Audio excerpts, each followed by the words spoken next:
Fala pessoal, como é que vocês estão? Tudo bem? Bem-vindos ao canal Evoluir, eu sou o Kentamura. E hoje o assunto é sobre o Ho'oponopono, né? Se eu tenho que fazer sempre, né? É uma pergunta muito recorrente aqui no canal. Afinal de contas, né? A pessoa pergunta, se o meu problema foi resolvido, por que eu tenho que continuar a fazer? A gente vai entender mais a fundo sobre esse assunto hoje. Então vamos lá?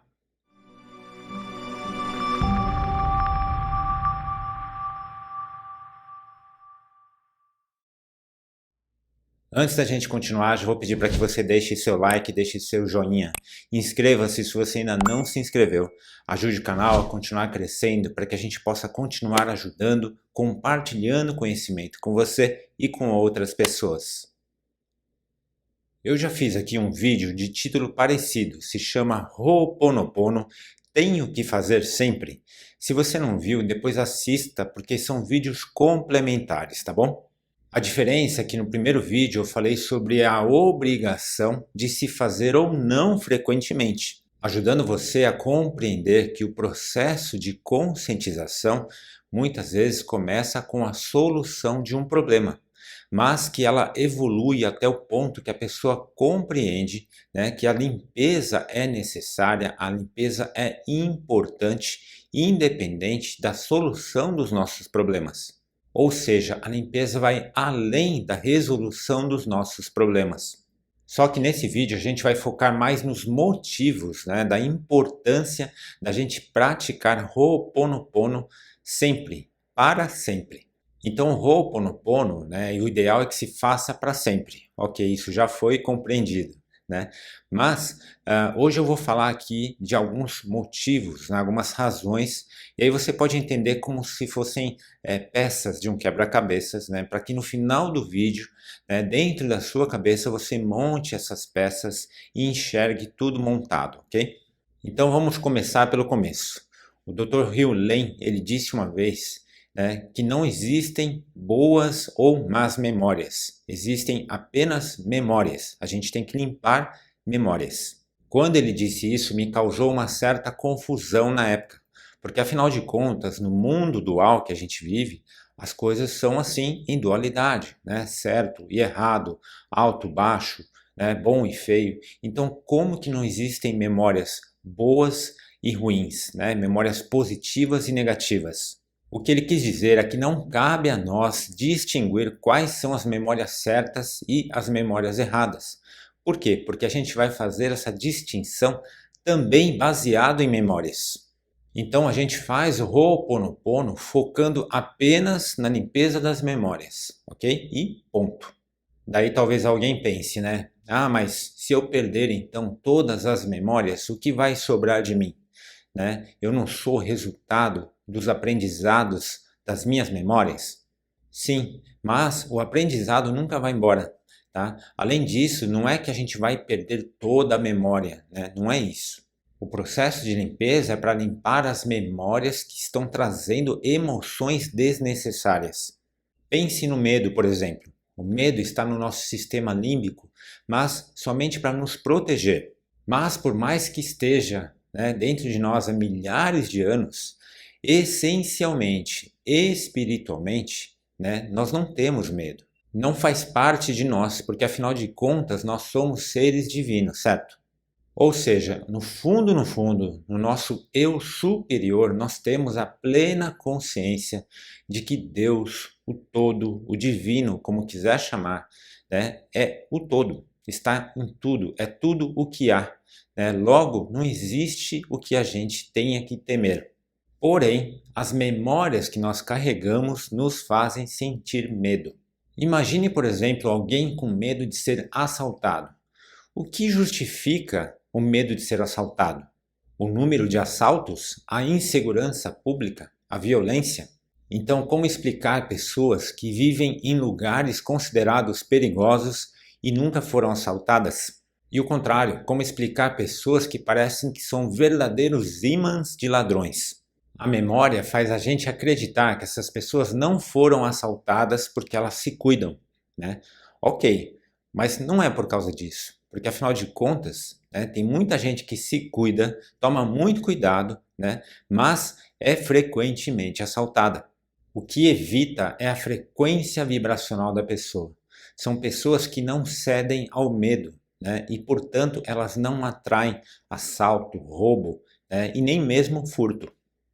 Vamos agora a um outro exemplo. Imagine uma pessoa com medo de falar em público. Quantas pessoas são assim, não é?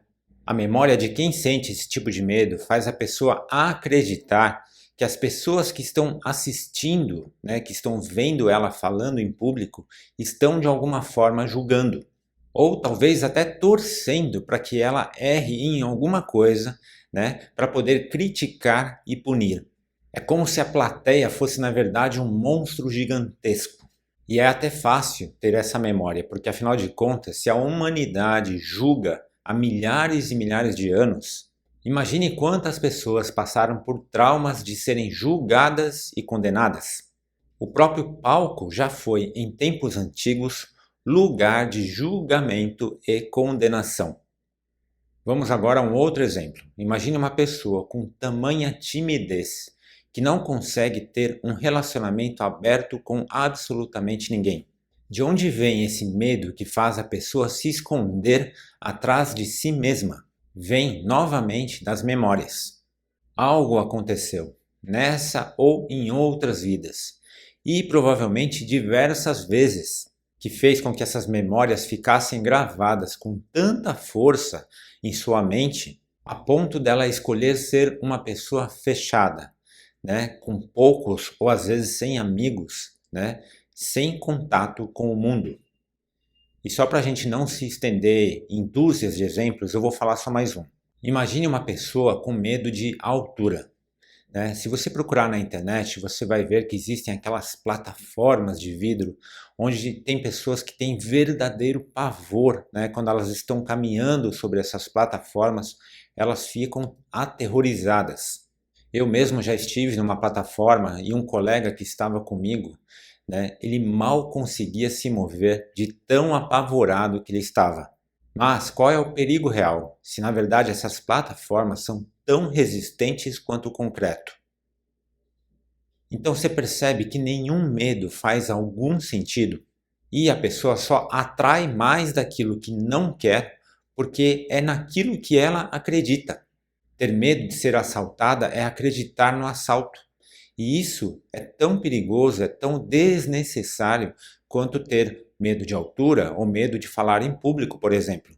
Mas, ao mesmo tempo, mesmo que você explique para uma pessoa sensata, uma pessoa inteligente, né, que não faz sentido ter medo de altura, e ela concorde com você, mesmo assim, por que será que mesmo ela entendendo, mesmo ela concordando, que não faz o menor sentido, ela continua a sentir medo? Por que será que a lógica não sobrepõe o medo? Ela continua sentindo medo porque a mente subconsciente não pensa, apenas registra, né? Aliás, a gente já fez aqui uma série sobre a mente subconsciente. Se você não assistiu, assista, que vale muito a pena, né, para compreender o funcionamento da mente consciente e da mente subconsciente. A mente que pensa, que tem a lógica, o raciocínio, não é ela que guarda a memória, não é ela que retém a emoção. Então o Ho'oponopono é um processo muito sábio de limpeza, porque os kahunas perceberam que a gente só pode limpar o que está no emocional através do próprio campo emocional. E a Morna Simeona fez algo ainda melhor, né? Quando ela percebeu que ninguém precisa fazer isso por nós, né? Que nós podemos fazer a limpeza por nós mesmos. Acontece que a memória está no campo das emoções, certo? Né? E é exatamente por isso que se a gente faz algo por puro interesse, ou seja, você está fazendo Ho'oponopono por puro interesse, né? Você não está fazendo por consciência, então fica difícil de acessar essas emoções e, portanto, a limpeza de fato não acontece. Então não é que a gente tenha que fazer Ho'oponopono derrubando um balde de lágrimas, né? Não é isso. Mas que é importante que se faça com o coração, com o verdadeiro sentimento e intenção de limpar e purificar. É por isso que no começo as pessoas chegam ao Ho'oponopono né? Porque surgiu um problema, claro, então elas estão interessadas em resolverem os seus problemas. Mas, em última instância, a gente acaba descobrindo que os melhores resultados com o Ho'oponopono vêm exatamente quando a gente pratica sem interesse. Essa coisa do fazer sem interesse, fazer com interesse, né, é mais ou menos como você pedir desculpa para uma pessoa, mas na verdade você está pedindo desculpa para resolver um problema seu. Né? Então você está fazendo algo com interesse, você não está fazendo de verdadeiro coração, com verdadeira intenção de se desculpar, né, e resolver e limpar aquela situação. E se a gente faz com puro interesse, a gente está fazendo racionalmente, né? É uma coisa lógica. Portanto, a gente não está acessando o campo onde estão as memórias. Percebe? Por isso que o Ho'oponopono feito com puro interesse não tem resultado, não funciona. Outra coisa a entender no nosso quebra-cabeças é que o subconsciente possui todas as memórias.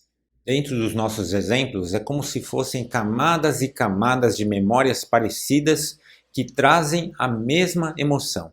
Porém, se a limpeza for realmente poderosa, ela pode limpar todas as outras memórias do mesmo tipo, né? Outras memórias que estejam trazendo a mesma emoção. É por isso que quando a gente fala com a divindade, né, a gente diz, limpa em mim todas as memórias que estão contribuindo para que tal coisa esteja acontecendo. Só que não é porque uma memória que traga o medo de altura, por exemplo, foi limpa, né, não significa que uma outra memória possa surgir, né, e trazer essa mesma sensação novamente. A mente subconsciente capta bilhões de informações por dia, né, muito além do que a nossa mente consciente conseguiria assimilar. Ou seja, a maior parte do que entra no nosso subconsciente, a gente não faz a menor ideia. E por fim, além de tudo isso, a gente precisa lembrar que nós estamos falando apenas das limpezas das memórias que trazem uma emoção, né, que no caso é o medo de altura. Mas quantas variáveis tem o medo, não é? Medo de não conseguir o sonhado emprego, medo de não conseguir pagar as contas, medo de não conseguir falar o que tem que ser dito, medo de fracassar, medo da solidão, medo de ficar doente e por aí vai. Então existem N variáveis de medo, não é? E fora que o medo é apenas uma emoção. E as outras? Raiva, angústia, culpa. Percebe que é um oceano de memórias para a gente limpar. Puxa, mas agora com tudo isso, fiquei com a sensação de que nem adianta limpar, porque não vence. Parece que é como nadar contra a corrente, como tirar um copo de água de uma piscina. Se você teve essa sensação, calma que não é bem assim. A mente capta bilhões de informações, tá? Mas não significa que ela capte bilhões de memórias erradas. Além disso, a gente pede ao divino para limpar as memórias desnecessárias, né? E não toda a mente. Quando pedimos à divindade, ela sabe o que é melhor limpar. É como um limpador profissional de piscina que usa os produtos adequados e a técnica adequada para limpar somente o que tem que limpar, né? Mantendo a piscina em condição de uso, atuando em cima somente do que é necessário, sem precisar retirar toda a água. Quando pedimos à divindade para limpar as nossas memórias, é como se a gente estivesse pedindo a um especialista para limpar aquilo que não nos serve, mas que muitas vezes não sabemos o que é e nem como deve ser limpo. Mas na medida que limpamos, mais fácil fica de manter a mente em boas condições, mais fácil fica de perceber a sujeira. É da mesma forma que na piscina, né? Que quanto mais limpa ela está, mais fácil fica de perceber qualquer sujeira que está nela.